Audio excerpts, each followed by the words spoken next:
I'm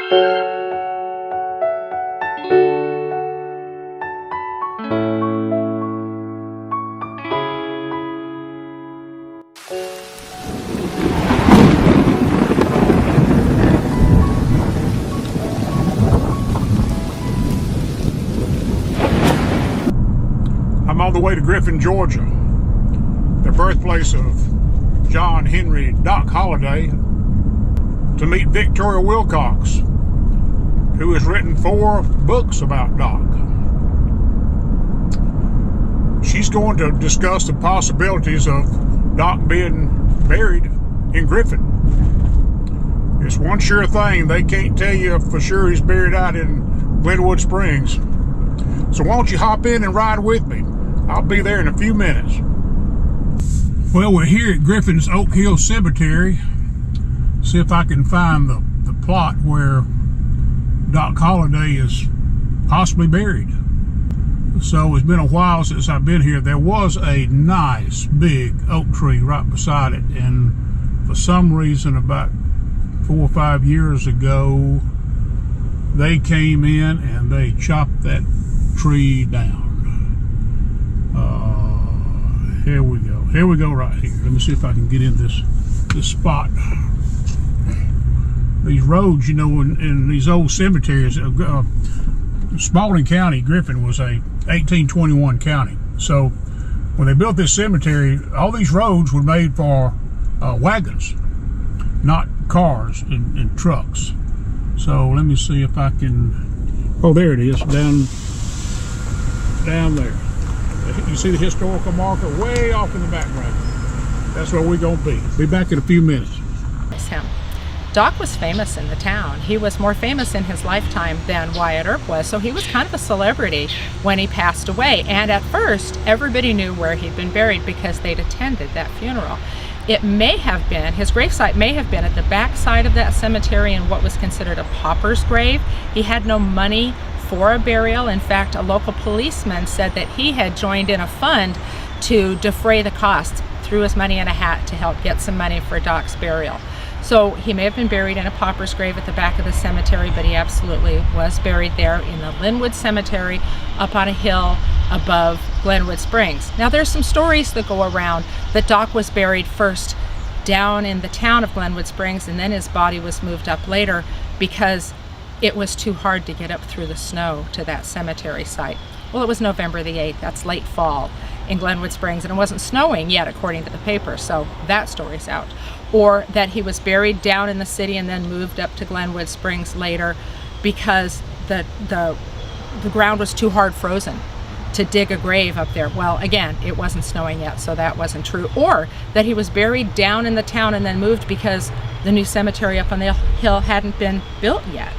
Well, it had. It was developed the summer before, and according to the newspapers, there were people buried in that cemetery up on the hill both the day before and the day after Doc died. So we're very clear that Doc Holliday died the morning of November the 8th and was buried that afternoon up in Linwood Cemetery on this high bluff overlooking the town of Glenwood Springs. And as I said, at first, everybody knew where he was. But after time, the people who had attended his funeral service there died or moved on, and they kind of forgot where Doc Holliday was. Evidently, there was no marker placed on the grave, and so the people who went, people forgot. And so Glenwood Springs lost their most famous citizen, had no idea where he went to. What's interesting is he may have actually left that cemetery and gone back home to Griffin, Georgia. In the early 20th century, the ladies of Griffin formed a beautification committee for Oak Hill Cemetery. They were going to be adding a line of cypress trees to the long drive up to the cemetery. And so the sexton of the cemetery at the time, this was the gentleman whose job it was to maintain the cemetery, he gave them a tour of the cemetery and showed them some of the notable graves in the cemetery, most especially the grave of the man who had 5 babies die. And that's this site, and it's the Barrow site. And he had a wife and 2 living sons and 4 little girls and a baby boy who all died. And this was one of the notable graves, and it was very touching to the ladies of the Cemetery Association. And one of the other sites he told them about was the site of Doc Holliday, who he said had been moved back here by his father to be reburied in Griffin. Now the ladies didn't have any quarrel with that. It was just one of the notable sites of Griffin. And so the story was passed down to their children and their descendants about how they'd helped with the beautification of the cemetery, and especially had pointed out to them the plot with all the little babies, and then nearby the grave of Doc Holliday. Nobody ever thought it was remarkable. It was just one of the old stories of Griffin. Tell me how you got involved with the search for the grave of Doc Holliday, possibly in Griffin, Georgia. I was director of the Holliday Dorsey Fife House Museum in Fayetteville, Georgia, the home of Doc's medical doctor uncle, Dr. John Stiles Holliday. And so I was known as a person who knew about Doc Holliday history. And I got a phone call one day from a young man who had been to a funeral in Griffin, Georgia. It was the funeral of his grandmother, and so the whole family was gathered there at the funeral and swapping stories about Grandma. And she told this great story and this great story. One of the stories she told was about the grave of Doc Holliday being in Griffin, Georgia. This young man was startled. He said, "What?" He knew something about Doc. He said he was, died in Colorado. What are you talking about? Well, the story is, as Grandma told it, and had told it for years, was that she had been part of this beautification committee for the cemetery years back, and had heard stories from the sexton as he gave a tour of the cemetery to the beautification committee ladies. She'd heard stories about some of the notable graves in Griffin, including the grave of Doc Holliday, whose father evidently had had him moved back from Colorado to Griffin, Georgia, to be buried back in his old hometown. Nobody ever questioned Grandma about the story. It's just one of the many stories that she told, and this young man was fascinated. So he called and asked me about it, and it was the first I'd heard about it. And so at that point, I started researching with the Historical Society in Glenwood Springs, Colorado, to find out, is it possible he got moved? When you hear these old family stories that have been around forever and nobody's contested, they usually have a basis in something. So that's when I started working with the Historical Society in Glenwood Springs, and they affirmed, yeah, we had him and we lost him and we have no idea where he went to. He could have been taken anywhere. Interestingly, at the time, there was no hygiene law about exhuming a body from a grave, loading it as freight on a train, and taking it elsewhere. It actually happened not all the time, but not infrequently.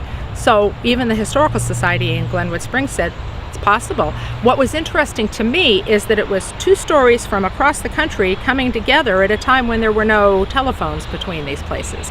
There was no internet. These two sides of the country couldn't have shared these two stories in any way. But Glenwood Springs said, we lost him, he went somewhere, we don't know where. And Griffin, Georgia said, we got him. And they all kind of went together at about the same time. I thought that was fascinating. And so based on that, the city of Griffin put a marker in the cemetery at the spot that we thought it might have been. And it simply said, some historians believe that Doc Holliday is buried here.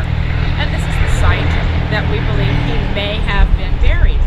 And so a few years later, the city was doing some improvements to their Doc Holliday tourist sites, and a gentleman stepped forward to fund some beautiful markers for Doc Holliday sites all around Griffin, and one would be in the cemetery.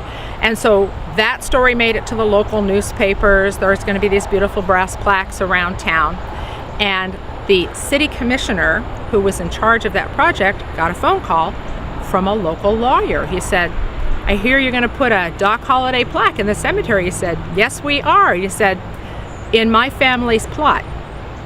And the city commissioner said, whoa, I thought we had Doc Holliday there. Darn it. And the lawyer said, you do. When Doc was growing up in Griffin, he was good friends with one of my ancestors. And when he died in Colorado, his father contacted our family and asked if we might be able to share some of our plot so that he could bring his boy back home. That story's been in our family for 100 years. And the city commissioner said, why haven't you ever told this to anybody? And the lawyer said, nobody ever asked us. That's not proof, but that's a multitude of different stories that come from different places that all add up to the very likely possibility that Henry Burroughs Holliday, Doc's father, had his son disinterred from the cemetery in Glenwood Springs and removed back home to his hometown of Griffin, Georgia.